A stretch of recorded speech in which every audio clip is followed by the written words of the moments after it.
4 چیزیں چھین لی جائیں، 4 چیزیں جب مسلمانوں میں موجود ہیں تو یہ کمزور نہیں ہو سکتے۔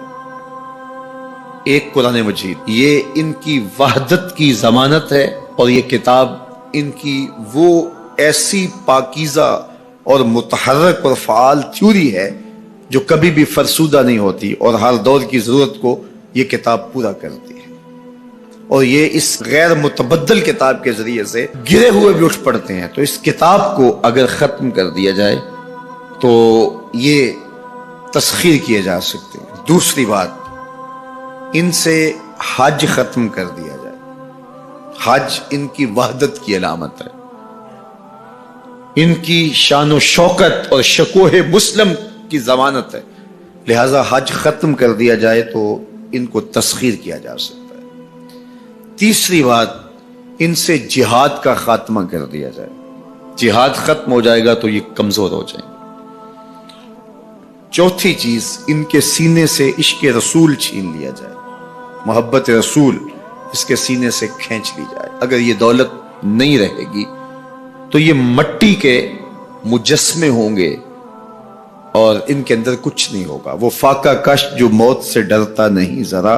روح محمد اس کے بدن سے نکال۔ تو کہا یہ 4 چیزیں اگر ان سے چھین لی جائیں تو ان کو تسخیر کرنا آسان ہوگا۔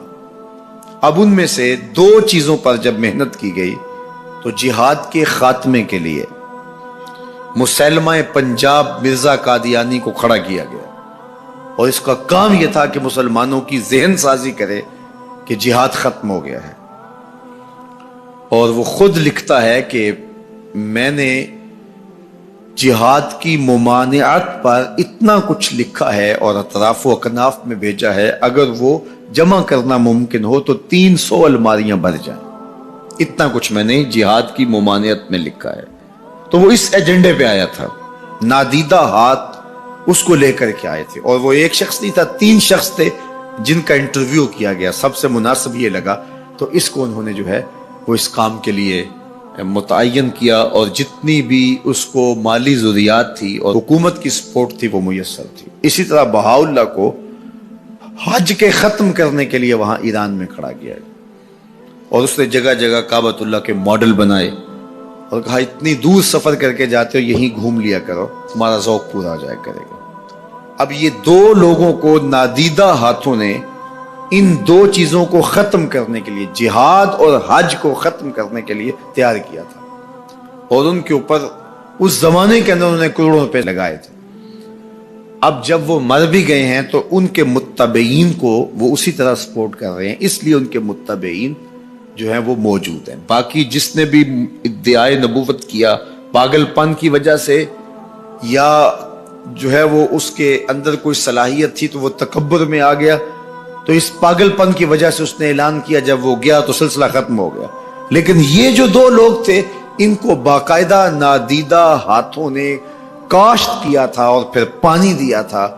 اور اب یہ کٹ گیا ہے تو نیچے سے ان کی پنیری کو وہ اب بھی جو ہے وہ پانی دے رہے ہیں اور گوڈی کر رہے ہیں، اور مسلمانوں کے اندر رخنہ اندازی کے لیے انہوں نے ہمیشہ ان کو فعال رکھا ہے اور ان کو ہمیشہ وسائل فراہم کر رہے ہیں۔ اس لیے امت کو ان سے محتاط رہنے کی بہت زیادہ ضرورت ہے، چونکہ یہ نادیدہ ہاتھوں کے مہرے ہیں جو مسلمانوں کو نقصان دینے کے لیے اور ان کے اندر سے ان جذبوں کو ختم کرنے کے لیے جو ہے وہ دن رات کوشاں ہیں، اور مغرب کی جاسوسی اسلامی ممالک سے کر کے جو ہے وہ ان کو فائدہ پہنچاتے ہیں، اور مسلمانوں کے لیے بالخصوص پاکستان کے لیے یہ مرزائی اس قدر خطرناک ہے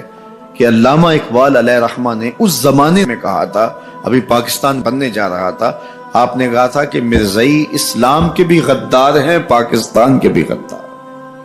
اور پھر زمانے نے دیکھا،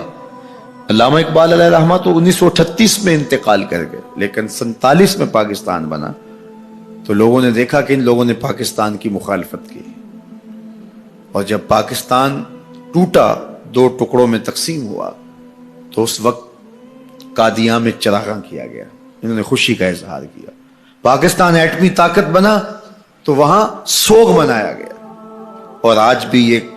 ربوے کے اندر دفن ہوتے ہیں تو امانتاً دفن ہوتے ہیں، ان کا یہ مکروہ عقیدہ ہے کہ پاکستان ٹوٹ جائے گا اور ہمیں یہاں سے اٹھا کر کے ہماری گندی لاشوں کو وہاں ربوے سے قادیان کے اندر شفٹ کیا جائے گا۔ یہ پاکستان کی سالمیت پر ہمیشہ خطرہ ہے اور پاکستان کو ہمیشہ نقصان پہنچانے کے درپائے رہتے ہیں، اور ان کی ہمیشہ کوشش ہوتی ہے کہ اس وطن کے اندر امن، طمانینت اور سکون نصیب نہ ہو۔ مسٹر بھٹو نے کہا تھا کہ جو حیثیت امریکہ کے اندر یہودیوں کی ہے وہی حیثیت پاکستان کے اندر مرزائی حاصل کرنا چاہتے ہیں۔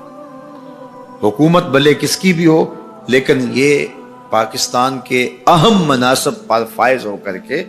جو ہے وہ پاکستان کو اپنے کنٹرول اور قابو میں لینا چاہتے ہیں۔ لیکن اللہ بھلا کرے ان لوگوں کا جنہوں نے دن رات کی کاوشوں سے، محنتوں سے آئین کے اندر ان کو غیر مسلم قرار دلوایا۔ علماء نے، مشائخ نے، سب لوگوں نے، تمام مسالک کے لوگوں نے مل کے اس میں کاوش کی، محنت کی کہ یہ 7 ستمبر کا دن تھا، 1974 کی شام تھی، 4:35 ہو رہے تھے کہ جب دستخط ہوئے کہ مرزائی چاہے ربوی ہوں چاہے لاہوری ہوں کافر ہیں، اور پھر ہر سمت سے نعرہ تکبیر اور نعرہ رسالت کی آوازیں آنے لگی اور تاجدار ختم نبوت زندہ باد کی صدائے دل نواز گونجنے لگی۔ پھر اس وقت سے لے کر یہ پاکستان کے خلاف سازشوں میں اور زیادہ مصروف ہو گئے۔ پوری دنیا کے اوپر پھیلے ہوئے مرزائی پاکستان کو رسوا اور بدنام کرنا چاہتے ہیں مختلف ممالک کے اندر، اور ان کے مختلف ممالک کے ساتھ تعلقات ہیں مختلف بنیادوں پر، چونکہ یہ تھے ان کے، اور ان کے خود کاشتہ پودا تھا مرزائیت جو یہاں لگایا گیا، یہودیت کا خود کاشتہ پودا ہے۔ لیکن مرزائی یہ نہیں سمجھتے کہ پاکستان یوں ہی نہیں بنا، یہ کسی حادثے کا نتیجہ نہیں تھا، پاکستان محبوب کی نگاہوں کا نتیجہ۔ اللہ کے خاص فضل سے یہ پاکستان مارز وجود میں